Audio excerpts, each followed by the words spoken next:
Tiga prinsip dasar. Nah, ini yang akan saya bahas. Ini luar biasa. Inilah sebenarnya inti dari kesuksesan orang di MLM. Yang pertama adalah edifikasi. Materinya cuma 3, tapi ini bisa panjang. Ya, edifikasi adalah menggambarkan sesuatu seperti benda, orang, alam, sifat, dan lainnya kepada orang lain yang ingin diprospek atau dipresentasi.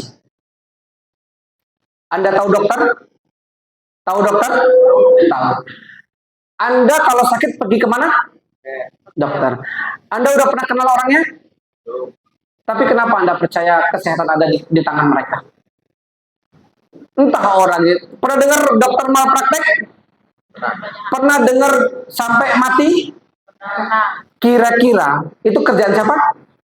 Dokter. Tapi kenapa setiap walaupun kejadian kayak manapun kita tetap percaya sama dokter? Betul nggak? Apa yang membuat kita percaya? Edifikasinya. Edifikasinya dari mana? Tulisan DR di depannya. Orang gila pun kalau pakai baju DR sih kita percaya dia dokter. Betul nggak? Anda pergi ke rumah sakit, ada DR. Percaya nggak dia? Oh dokter. Padahal dia gila. Betul nggak kira-kira? Karena tulisan DR. Kalau tulisannya sudah DR berarti dia sekolahnya memang jurusan kesehatan. Dan mereka bayarnya mahal. Makanya kita percaya. Yang edifikasinya siapa? Yang edifikasinya adalah sekolahnya. Paham nggak kira-kira? Itulah makanya kalau Anda punya upline nggak diedifikasi, itu sama seperti apa? Mau minum tapi harus nyangkul dulu gali sumurnya. Capek nggak? Udah haus tapi malah capek. Makanya Bapak Ibu sekalian, kalau mau menggunakan edifikasi dengan benar, ini maka Anda akan cepat berhasil. Ya, edifikasi itu yang diedifikasi apa aja? Apa aja yang lidl-lidl? Yang diedifikasi apa saja? Apa Bu? Upline. Jawab langsung. Yang diedifikasi upline. Siapa lagi? Siapa lagi? Nah, ini yang udah berabad-abad di MLM aja bingung. Downline. Cross. Foto. Pro. Perusahaan. Apa lagi? Apa lagi? Orang yang sukses. Semua diidentifikasi. Kantor-kantornya diidentifikasi semua. Luar biasa Ibu sekalian. Saya bangga sekali di perusahaan ini karena dia punya kantor pribadi yang berada di BSD. Itu diidentifikasi. Jadi kita bukan perusahaan abal-abal Bapak Ibu sekalian. Ini kita ada kantornya, ownernya juga ada berpengalaman. Semuanya diidentifikasi. Yang tidak boleh diidentifikasi siapa? Siapa? Yang nggak boleh diidentifikasi. Siapa? Yang nggak boleh diidentifikasi adalah siapa? Diri sendiri. Aku nih bang, aku nih wis sarjana, aku nih sudah nghabiskan uang banyak. Jadi aku nih harus diedifikasi. Nggak boleh. Nggak boleh kita edifikasi diri sendiri. Aku nih sudah lama, belum lahir aku ikut MLM. Di dalam kandungan itu aku prospek. Ada nggak yang kayak itu? Ada banyak yang seperti itu. Rata-rata edifikasi diri sendiri. Kayak aku nih lah macam semua lah kerjakan tahunin aku dari ujung sampai ujung begitu ditanya nggak ngerti. Artinya apa? Yang tidak boleh diidentifikasi adalah diri sendiri. Kecuali tidak ada orang yang bisa identifikasi, kita bantu sedikit saja. Alhamdulillah saya sudah ada pemobil Bapak Ibu sekalian, itu tidak menggambarkan diri dari hasil kerja keras saya dan tim saya. Tetap balik-balik endingnya dilempar ke tim. Tidak mengangkat diri sendiri ya. Oke, edifikasi ini sangat penting Bapak Ibu kalau di lapangan. Nah, jadi edifikasi ini harus tulus, harus terkesan harus menggunakan tindakan, paham? Jadi kalau ngomong tuh pakai tangan.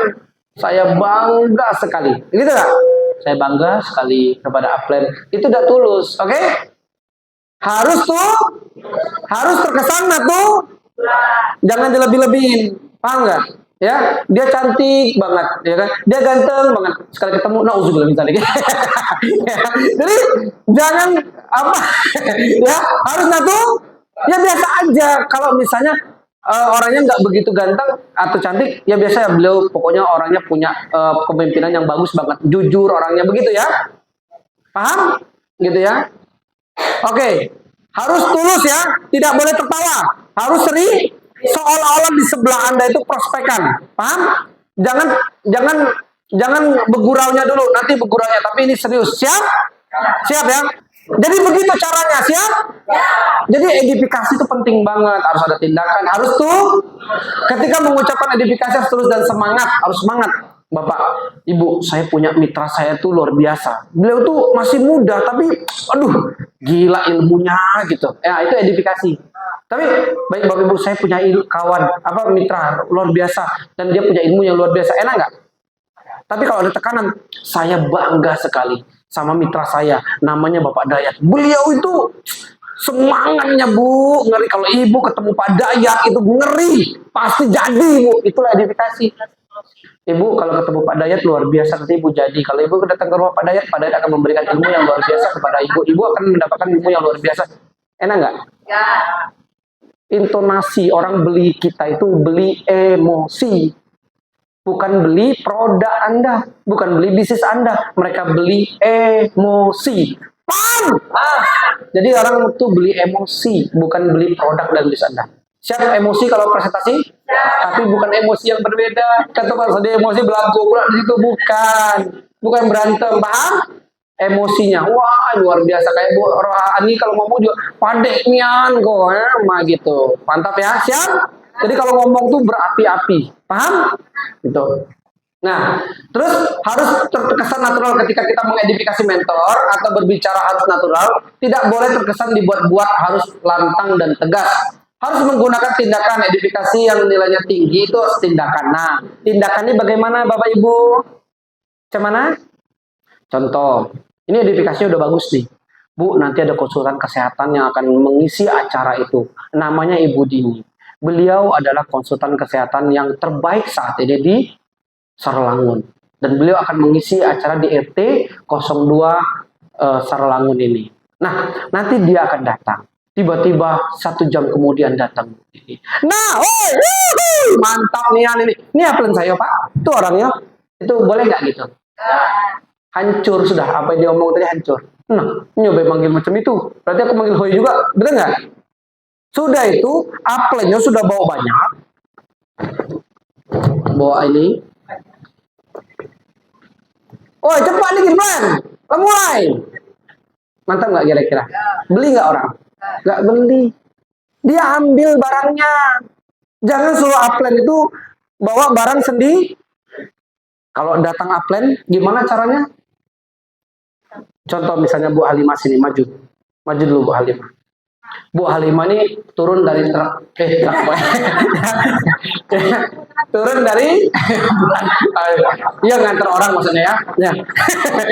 Jadi Bu Halimah ini adalah mentor saya misalnya. Nah, ketika mentor saya ini bawa turun dari motor, langsung Bu Halimah langsung aja. Misalnya ini motornya ya, langsung aja ke situ Bu Halimah. Silakan Bu, gitu. Kalau sejenis boleh pegang sedikit bawa ke sana. Gitu kan? Kalau di luar di lawan jenis tidak boleh, gitu ya. Nah, jadi ya silakan Bu, situ Bu. Barang-barang biar saya. Itu pasti closing, apalagi dilihat orang. Itu pasti closing. Siapa Bu? Tenang Bu, nanti di situ sudah saya siapkan minumnya, sudah saya siapkan itu tempat Ibu. Misalnya Bu Halimah mau masuk rumahnya kan, mau meeting kan, berdiri dulu di depan pintunya. Berdiri dulu di depan, jangan masuk. Iya Bu, silakan masuk kata orang itu ya. Ya tunggu dulu Bu. Nah, kalau orangnya bilang, masuk aja Bu, udah disiapin sama Pak Sandi tempatnya. Nah, sudah ada bentuknya tuh kayak tempat khusus. Paham nggak kira-kira? Sudah laptopnya sudah saya siapin segala macam, atau tempatnya memang sudah ada air minumnya, saya tutup itu ya kan, tutup. Bu Halimah duduk di situ. Jadi Bu Halimah ini saya rajakan. Maka audien kira-kira kayak mana? Closing lah. Bu Halimah kentut aja, oh begitu cara sukses Bu ya kentut. Karena orang udah diedifikasi. Paham nggak kira-kira? Kalau kita edifikasi tanpa tindakan, percuma. Kita pengen ngundang Bu Halimah ini untuk lo closing duitnya kemana? Ke saya kan, betul nggak? Ke kalian semua kan, betul nggak? Ini sudah ngundang orang capek-capek, edifikasinya nggak ada. Rugi besar. Tambah lagi ketika Bu Halimah sudah duduk. Baik Bapak Ibu sekalian, inilah orang yang kita tunggu dari tadi.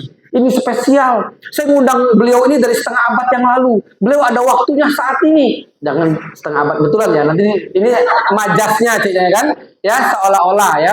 Nah, jadi saya udah ngundangnya udah lama sekali. Sudah hampir 3 minggu saya undang, belum ada waktunya. Saat ini kesempatan untuk Bapak Ibu sekalian yang hadir dalam ruangan ini beruntung sekali. Mau dia punya helikopter di situ, pasti tunduk sama Bu Halimah, betul nggak? Ini dah, kok Bu Halimah, Ibu kok, truk yang di sini ini punya dia kalau, nah kampung ini dia yang punya, ya. Kalau mobil nih, wah sawahnya, sawitnya itu ada 3 batang belantai-lantai. Bu Halimah ngomongnya takut nggak nanti? Jadi kita ini nak siapa yang kita jual, Bu Halimah atau Bapak ini? Betul nggak? Mana kira-kira? Ini sering kejadian. Wah, kalau Bapak ini Bu Halimah lagi jelasin. Wah, kalau Bapak ini jangan diragukan lagi. Ini sawitnya satu bulan bertingkat lagi sampai ke langit ke-7. Ngapain diomongin? Bapak itu direndahkan kalau bisa. Paham nggak kira-kira? Jangan kenapa direndahkan, jangan dihina maksudnya gitu ya. Direndahkannya gimana? Anda bawa minum cuma untuk Bu Halimah, bapaknya nggak dikasih. Kopi cuma untuk Bu Halimah. Kok sampai orang tuh bingung siapa dia ini, betul nggak? Kok pakai motor low profile, orangnya santai kok. Beliau bawa motor tuh karena kerendahan hatinya, walaupun belum ada mobil memang, betul nggak kira-kira? Cuman orang melihatnya spesial. Paham nggak di sini? Nanti bawa mentornya yang bawa barang-barang itu percuma, nggak jadi nanti, cuma karena Anda itu ngajak orang itu untuk lo gitu. Nah, ketika Bu Halimah lagi ngomong, baik Bapak Ibu sekalian, ini adalah kita gambar usus ya, ini ususnya adalah merupakan bagian dari awal penyakit kita. Begitu kata Bu Halimah. Ibu, ini kita kemarin tuh ayah apa namanya itu tahu enggak sama Bu Eni? Tahu ya, Bu Halimah lagi ngomong nih. Ayo nih yang cocoknya tuh. Ayo betul jangan. Kita udah. Bu Halimah lagi ngomong. Closing enggak? Kita sibuk dewe. Paham sampai di sini? Kita pura-pura mendengar, pura-pura yang ketiga pura-pura mendengar. Oh begitu Bu Halimah nih, padahal udah ngantuk dan nggak boleh dia mau Bu Halimah. Tapi pura-pura mendengar, paham? Oh begitu. Nah ketika Bu Halimah diam, sudah nggak ngapa-ngapain lagi, baru kita bantu untuk meyakinkan. Siap? Paham? Nah jadi cara kerja tuh begitu. Ngerti? Siap dilakukan? Gitu. Nah kalau berkawan, wah ini kayak senyum kayaknya pengalaman. Ya, kalau berkawan kita nilai kuncu juga tetap harus edifikasi. Ada lagi kawan kita luar biasa. Lah closing Pak, closing nih. Satu paket. Yes, mantap nih, mantap dulu. Depan orangnya itu assalamualaikum itu sudah. Paham? Pokoknya kita closing kan Pak. Yes, terima kasih banyak. Orangnya di sebelah. Mati aku kena kerja ini kata orang. Betul nggak? Kaget dulu. Tahan semangatnya. Oke Pak. Pulangnya pun jangan bangga closing dan dibawa lagi barangnya. Bu Halimah lagi. Wah ini. Bukan. Tenang deh. Ibu langsung tunggu aja di helikopter biar saya datang gitu. Kan? Jadi Bu Halimah ke motor, kita bawain barangnya. Oke, terima kasih. Assalamualaikum. Jauh dikit, agak sekilo. Yes, pasti Pak. Gitu. Bisa gitu? Paham? Gitu. Ngerti? Bisa gitu? Jangan depan orangnya. Ya, dulu ada seperti itu. Sekarang gak ada lagi. Yes, depan orangnya. Makasih Bang. Aku yang ucap. Orangnya dia yang senang, aku yang ucap. Tiba depan orangnya langsung. Karena kan kalau semua itu berapa juta gitu ya. Ngerti ya? Tapi itu adalah cerita kita. Betul nggak? Karena memang harus ada cerita. Berarti kalau ada cerita berarti ada kerjaan apa bertindak. Paham? Yang nggak punya cerita tuh berarti enggak bertindak. Biarin kami begitu tapi kami bertindak. Biarin kami begitu tapi kami berhasil. Daripada lurus-lurus aja rupanya nggak kerja. Ya nggak ada cerita. Betul nggak? Paham? Tapi kalau tahu ilmunya jangan pernah dikerjain supaya dapat cerita ya. Ngerti? Oke, next. Adab konsultasi. Nah, konsultasi pun punya adab. Membawa data jaringan dan omset.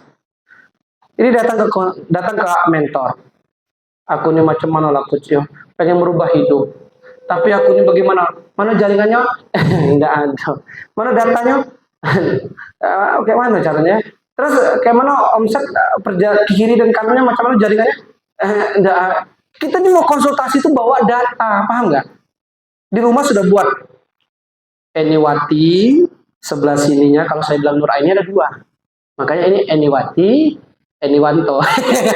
Ya, kiri 3 orang, kanan 3 orang. Ini 1 mati, 1 setengah hidup, yang 1 lagi hampir mati, yang ini hidup semangat, yang ini tidak ada kabar, yang ini kawin lagi. Nah, berarti di 3, yang mana yang aktif? Berarti Bapak berarti harus sebelah sini. Enak nggak kalau mentor dia ngomong begitu? Paham nggak? Jadi ada alurnya cerita kita itu. Kalau konsultasi itu berarti ada yang dibawaku. Saya pengen punya mobil Thor. Oh, pengen punya mobil. Begini caranya. Sam. Enak nggak? Kalau ngobrol itu bukan konsultasi. Sharing. Jadi harus bawa peta jaringan kalau sama tim, sama mentor. Siap? Terus omset kiri saya ini cuma 3 sebulan ini. Omset kanan saya sini cuma 2 gitu. Paham? Bertambahnya 2 cuman. Berarti kurang sehat. Gimana cara sehat? Pernah gitu nggak sama mentornya? Belum pernah kan? Padahal MLM itu wajib gitu loh. Ini bisnis luar biasa loh. Bisnis MLM ini bisa merubah masa depan kita loh. Banyak orang main mas tapi bangkrut, betul nggak? Karena nggak ada mentor. Paham? Nah, berikutnya bertanya dan banyak mendengar. Kalau konsultasi adabnya banyak mendengar.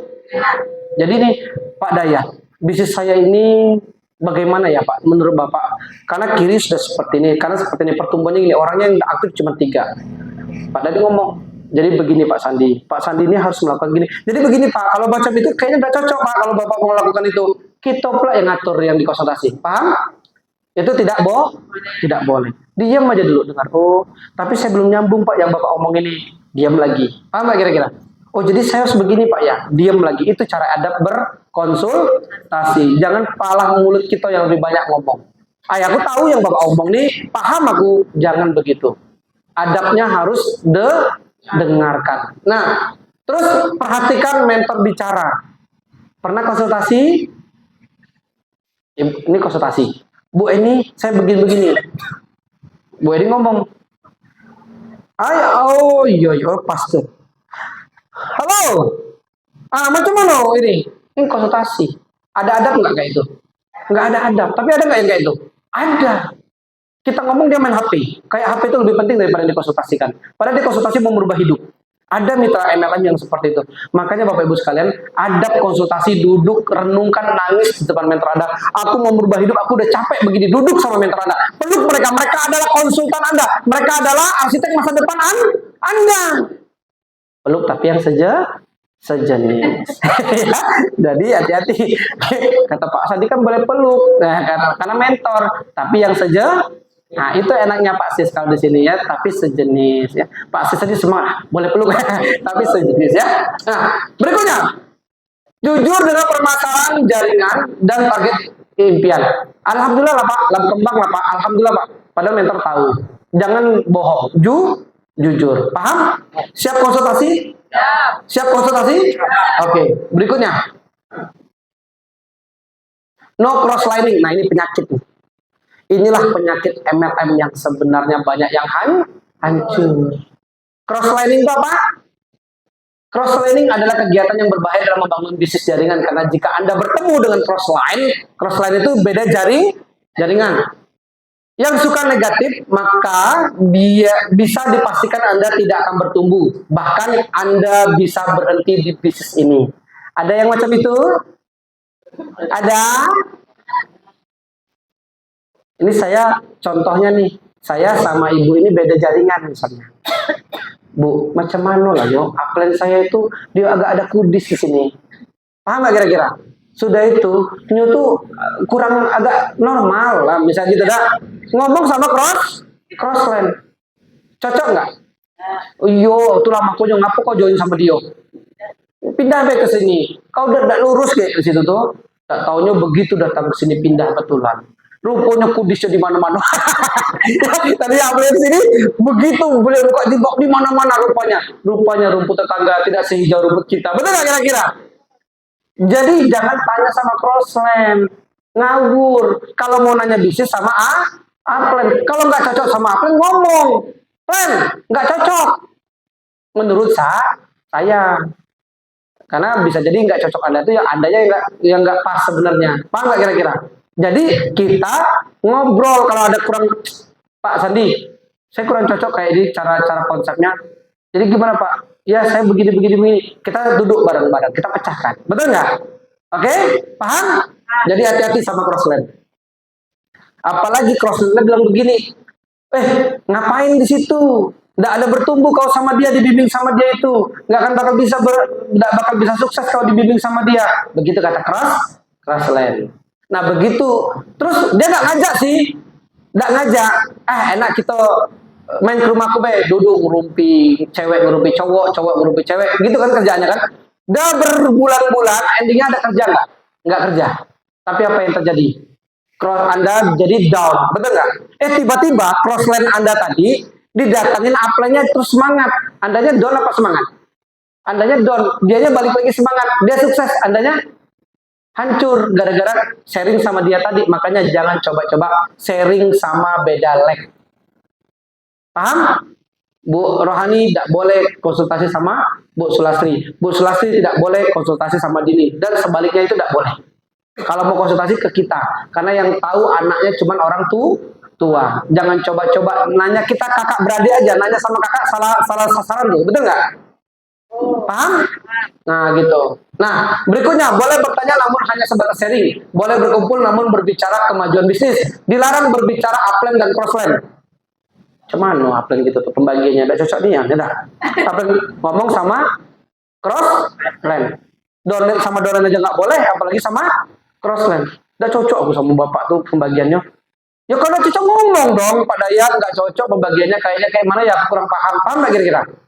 Ini sama downline-nya, berarti aku jijik juga sama Pak Dayat, downline jijik, ujung-ujungnya sama. Mau ngikut nggak kata upline-nya tadi? Yang ngancur siapa? Ya gitu, kan dalam kita negatifin semua, betul nggak? Besok giliran dia, macam ini aku jijik sama kau, kan boleh jijik-jijikan.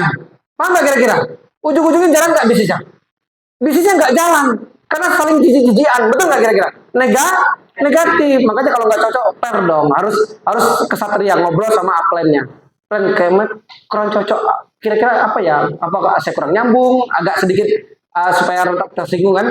Coba tolong jelasin lagi plan gitu. Paham sampai sini?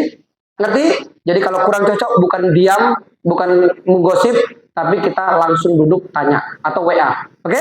Tapi kalau upline-nya langsung marah-marah itu juga nggak kesatria. Harus sabar dan kasih tahu ulang. Siap? Paham seperti itu? Oke.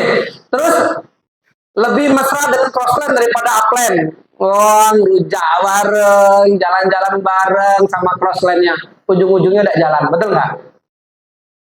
Cowok yang kemarin itu bagus banget nih matanya. Ujung-ujung ngomong cowok yang ini cewek kemarin tuh matanya Pak ya kayak bidadari dari langit. Nah ujung-ujung ngomong itu baik. Ujung-ujungnya ada ngomong kerja. Terus dilarang konsultasi dengan crossline. Nanya-nanya itu tidak boleh. Ide crossline harus dikonsultasi. Saya bisa begini karena saya melakukan begini. Oh iya, berarti bengak nih kan upline saya. Bagusnya macam ini. Salah. Karena yang tahu itu upline Anda. Jadi tanya dulu, plan, si crossline itu melakukan gini. Boleh nggak? Oh boleh, kata upline saya. Kerjakan. Kalau upline bilang nggak boleh, nggak boh. Oh, saya itu kalau setiap saya presentasi saya kasih pecel satu-satu. Kalau, oh gitu ya Bu ya. Iya, makanya saya closing. Saya kasih balon satu-satu. Langsung tiba-tiba ada beli balon besok. Jangan, harus sharing dulu sama upline. Paham? Oke, next.